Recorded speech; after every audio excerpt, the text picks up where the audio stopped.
Hey students, my name is Surendra Singh Sisodia from जागृति law academy. आज law कैसे करते हैं वो 5 स्टेप में सिखाना चाहूंगा मैं आपको।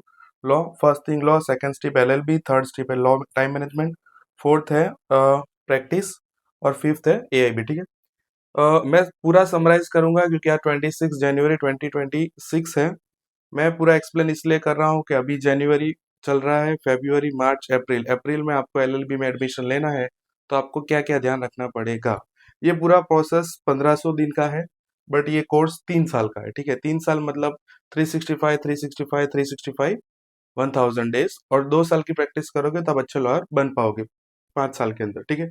यहाँ पे जो लॉ है, फर्स्ट स्टेप लॉ है। लॉ क्या होता है? एक्ट, कोड और कॉन्स्टिट्यूशन। एक्ट जो है वो बिल बिल होता है, उसमें लोकसभा राज्यसभा में पास होता है, प्रेसिडेंट उसको साइन करते हैं, गैजेट होता है।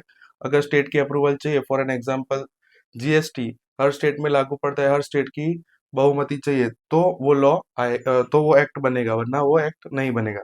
Code is something Codify for all the union territory और स्टेट, सबके लिए सेम टू सेम लागू पड़ता है, इसलिए इसको कोड कहा जाता है। आईपीसी, सीआरपीसी, बीएनएस, बीएनएसएस और सीपीसी।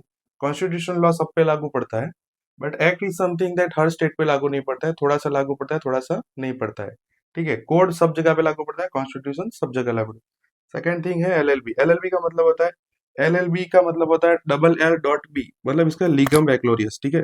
लेक्स लीगम बैक्लोरियस नहीं होता, लीगम बैक्लोरियस होता है। उसको नेक्स्ट वीडियो में हम एक्सप्लेन करें, पूरा एलोबरेट करेंगे। उसके बाद आता है time management. Time management is very important. आजकल के जो बच्चे हैं वो 12th के बाद सीधा बीकॉम करते हैं, बीए करते हैं, साइंस करते हैं, उसके बाद सीधा लॉ में आते हैं। They don't have a time for them self, right. तो आपको ये देखना है कि भी ये कोर्स कितने साल का है। 3 साल का है। एक साल में 365 डेज है, यहाँ 45 डेज का वैकेशन होता है, 21 डेज का दिवाली वैकेशन होता है, 65 डेज निकल गए। This is your personal. आपको कहीं घूमने जाना आना वो करना है, कोई नया कोर्स करना है, कुछ भी नया सीखना है, जैसे राइफल हो गया, स्केटिंग हो गया, स्विमिंग हो गया, तो ये इस 65 डेज में कीजिए।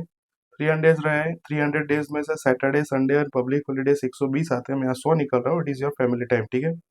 फैमिली मतलब कुछ भी आज त्योहार हो गया, सैटरडे संडे हो गया, घूमने जाना है कहीं पे भी, तो ये 100 डेज। क्यों कि आप बड़े हो गए हो।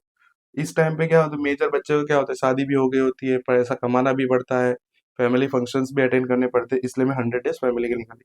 200 days are for like semester 1 और सेमिस्टर 2। ये सेमिस्टर 1 और सेमिस्टर 2 समझने के लिए आपको यहाँ आना पड़ेगा।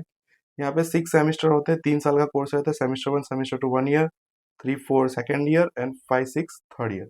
यहाँ पे क्या होता है कि एक सेमिस्टर में 5 मेन सब्जेक्ट है सब में, और 2 ऑप्शनल सब्जेक्ट है। यहाँ पे देखने जाओगे तो 7 मेन सब्जेक्ट है, मतलब 5 मेन सब्जेक्ट है, और हर सब्जेक्ट में अगर गुजरात में हो तो आपके सिलेबस में 4 यूनिट आएगी, तो 28 यूनिट्स आप एक सेमिस्टर में पढ़ रहे हो। अगर आप इसको 2 घंटे पढ़ोगे तो 56 आवर्स में पूरा सिलेबस खत्म हो जाएगा। तो हाउ टू रीड, तो कि 1 घंटा उसको देखना है और 1 घंटा उसको लिखना है, पढ़ना है और लिखना है। ठीक है।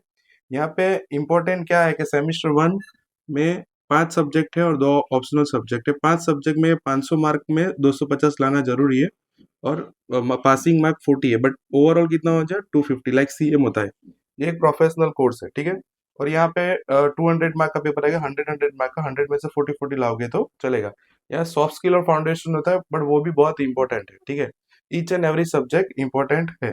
ठीक है। अरे कैमरा तो बंद हो गया। बंद हो गया है? वीडियो कैसे बनाओगे तुम? चल रहा है, तू बीच में बोल मत।